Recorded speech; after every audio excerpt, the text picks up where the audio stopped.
नमस्ते बच्चों।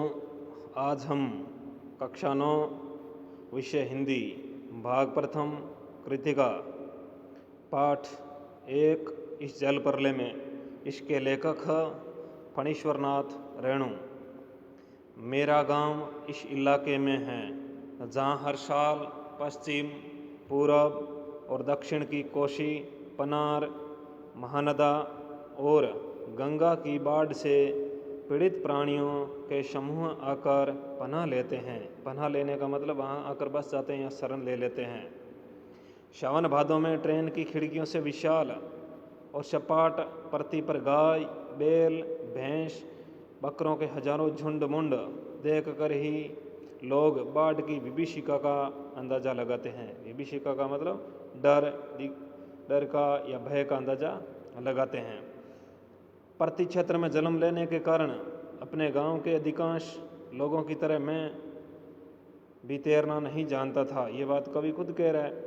किंतु 10 वर्ष की उम्र से पिछले साल तक बॉय स्काउट, राजनीतिक कार्यकर्ता अथवा रिलीफ वर्कर की हैसियत का मतलब होता है सामर्थ्य से बाढ़ पीड़ित क्षेत्रों में काम करता रहा हूँ।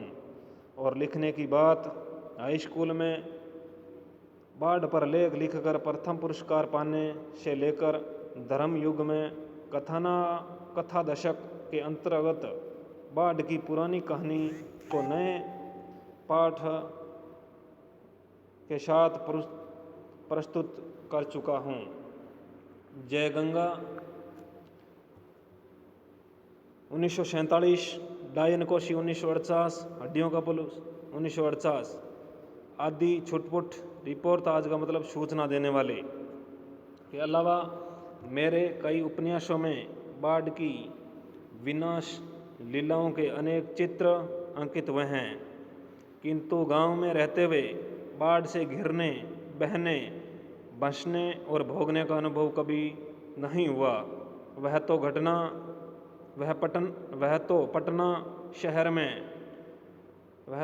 पटना शहर में सन 1967 में ही हुआ, जब 18 घंटे की अविराम का मतलब लगातार चलते हुए वृष्टि के कारण पुन का पानी राजेंद्र नगर, कंकड़बाग तथा अन्य निचले हिस्सों में घुस आया था। अर्थात बाढ़ को मैंने भोगा है शहरी आदमी की हैसियत से। इसलिए इस बार जब बाढ़ का पानी प्रवेश करने लगा, पटना का पश्चिमी इलाका छाती भर पानी में डूब गया, तो हम घर में ईंधन, आलू, मोमबत्ती, दियासलाई, पीने का पानी और कंपोज की गोलियां जमा कर बैठ गए और प्रतीक्षा करने लगे। सुबह सुना राजभवन और मुख्यमंत्री निवास प्लावित हो गया। दोपहर में सूचना मिली गोलघर जल से घिर गया। यूँ सूचना बांग्ला में इस वाक्य से मिली थी, जानो गोलघर डूबे गेछे। ये बांग्ली भाषा में लिख रखा है, गोलघर डूबे गेछे। और 5 बजे जब कॉफ़ी हाउस जाने के लिए तथा शहर का हाल मालूम करने निकला तो रिक्शे वाले ने हंसकर कहा, अब कहाँ जाएगा? कॉफ़ी हाउस में तो अबले पानी आ गया होगा। चलो पानी कैसे घुस गया है वहीं देखना है, कहकर हम रिक्शा पर बैठ गए। साथ में नई कविता के एक विशेषज्ञ व्याख्याता आचार्य कवि मित्र थे, जो मेरी अनवरत अनगढ़ गद्य में स्वगतोक्ति से कभी बोर नहीं होते। धन्य हैं। Motor, scooter, tractor, motorcycle, truck, टमटम, साइकिल, रिक्शा पर और पैदल लोग पानी देखने जा रहे हैं। लोग पानी देखकर लौट रहे हैं। देखने वालों की आंखों में जुबान पर एक ही जिज्ञासा मतलब है जानने की इच्छा, पानी कहाँ तक आ गया है। देख कर लौटते हुए लोगों की बातचीत फ्रेजर रोड पर आ गया क्या, पार कर गया क्या, Shri Krishnapuri, Pataliputra colony, boring road, industrial area का कहीं पता नहीं। अब भट्टाचार्जी रोड पर पानी आ गया होगा, छाती भर पानी है।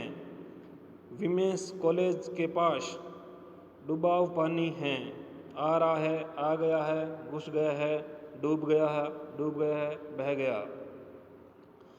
हम जब कॉफ़ी हाउस के पास पहुँचे, कॉफ़ी हाउस बंद कर दिया गया था। सड़क के एक किनारे एक मोटी डोरी की शक्ल में गेरुआ झाग फैन में उलझा हुआ पानी तेजी से सरकता आ रहा था। सरकता का मतलब आगे खिसक रहा था, आगे आगे चल रहा था। मैंने कहा, आचार्य जी आगे जाने की ज़रूरत नहीं है, वो देखिए आ रहा है, मृत्यु का तरल दूत। आतंक के मारे मेरे दोनों हाथ बरबस जुड़ गए और सभय प्रणाम निवेदन में मेरे मुंह से कुछ स्फुट शब्द निकले। हाँ, मैं बहुत कायर और डरपोक हूँ। नहीं, ऐसे शब्द निकले जो डरा देने वाले शब्द। रिक्शा वाला बहादुर है, कहता है चलिए न थोड़ा और आगे। भीड़ का एक आदमी बोला, ये रिक्शा करंट बहुत तेज है, करंट वहाँ पर बहुत तेज है, आगे मत जाओ। मैंने रिक्शे वाले से अनुनय भरे स्वर में कहा, लौटा ले भैया, आगे बढ़ने की जरूरत नहीं। रिक्शा मोड़कर हम अप्सरा सिनेमा हॉल के बगल से गांधी मैदान की ओर चले। पैलेस होटल और इंडियन एयरलाइंस दफ्तर के सामने पानी भर गया था। पानी की तेज धारा पर लाल हरे नियन विज्ञापनों की परछाइयाँ सैकड़ों रंगीन सांपों की सृष्टि कर रही थी। गांधी मैदान की रेलिंग के सहारे हजारों लोग खड़े देख रहे थे। दशहरा के दिन राम के रथ की प्रतीक्षा में जितने लोग रहते हैं उससे कम नहीं थे। गांधी के मैदान आनंद उत्सव, सभा सम्मेलन और खेल कूद की सारी स्मृतियों पर धीरे धीरे एक गैरिक आवरण आच्छादित हो रहा था। आच्छादित का मतलब ढकावा।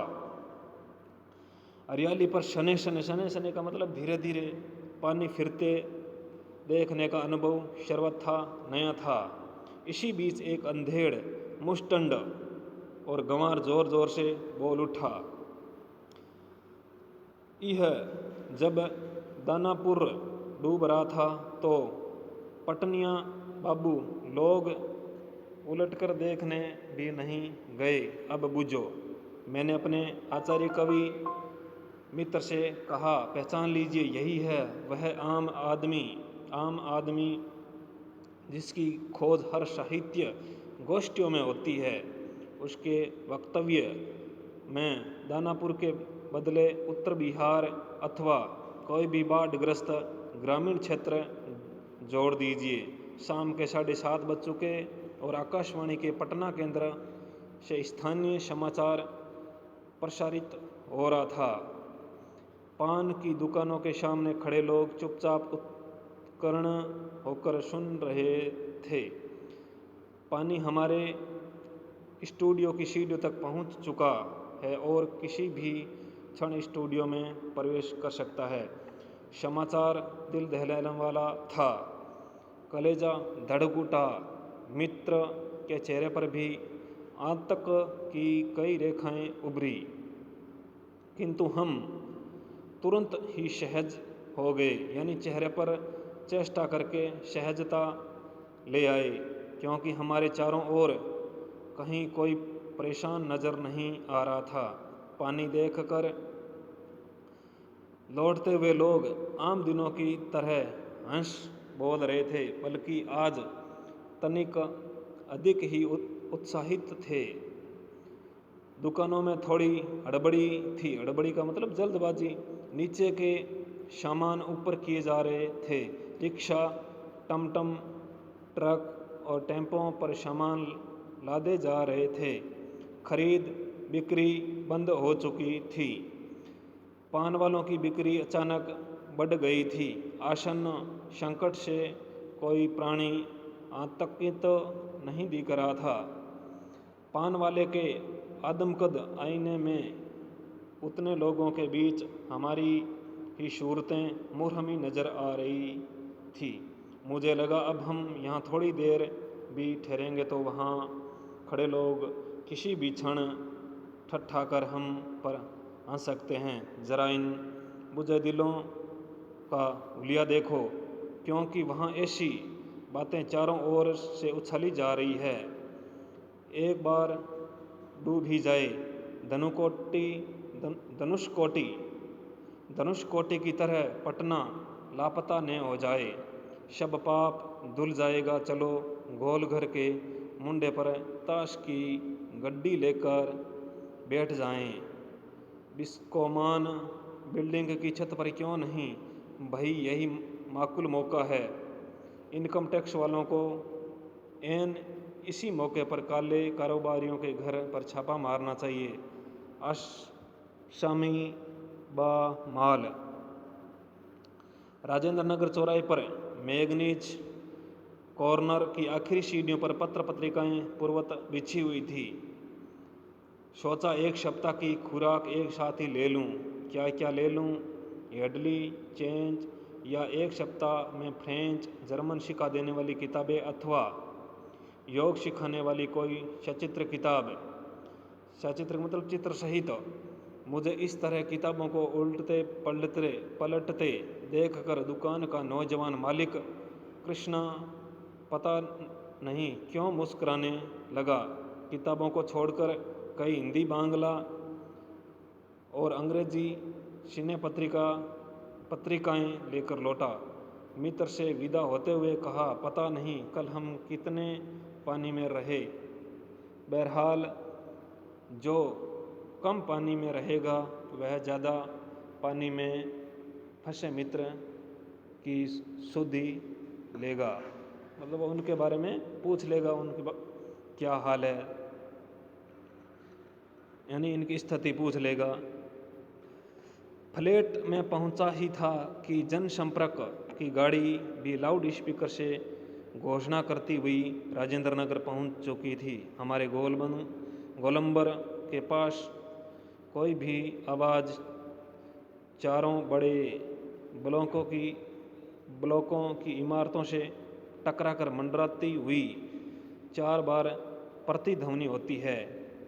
सिनेमा अथवा लॉटरी की प्रचार गाड़ी यहाँ पहुँचते ही भाइयों पुकार कर एक क्षण के लिए चुप हो जाती है। पुकार कर मंडराती हुई प्रतिध्वनि होती है, भाइयों भाइयों। एक अलमस्त जवान रिक्शा चालक है जो अक्सर रात के सन्नाटे में सवारी पहुंचाकर लौटते समय इस गोलंबर के पास आलाप उठता है। सुन मेरे बंधु को मतलब भाई, न सुन मोरे मितवा मा वा वा य। सुन मेरे बंधु न सुन मोरे मितवा वा वा य। गोलंबर के पास जनसंपर्क की गाड़ी से ऐलान किए जाने लगा, भाइयों ऐसी संभावना है कि बाढ़ का पानी रात्रि के करीब 12 बजे तक लोहानीपुर, कंकड़बाग, राजेंद्र नगर में घुस जाए। अतः आप लोग सावधान हो जाइए। प्रतिध्वनि सावधान हो जाइए। मैंने गृह स्वामिनी से पूछा, गैस का क्या हाल है? बस उसी का डर है, अब ख़त्म होने वाला है। असल में सिलेंडर में मीटर उटर की तरह कोई चीज़ नहीं होने से कुछ पता नहीं चलता, लेकिन अंदाज़ा है कि 1 या 2 दिन कोयला है, स्टोव है, मगर किरासन किरासन का मतलब केरोसिन की एक ही बोतल फ़िलहाल बहुत है। और बाढ़ का भी यही हाल है। मीटर उटर की तरह कोई चीज़ नहीं होने से पता नहीं चलता है कब आ धमके। मैंने कहा। सारे राजेंद्र नगर में सावधान सावधान ध्वनि कुछ देर गूंजती रही। ब्लॉक के नीचे की दुकानों के सामान हटाए जाने लगे।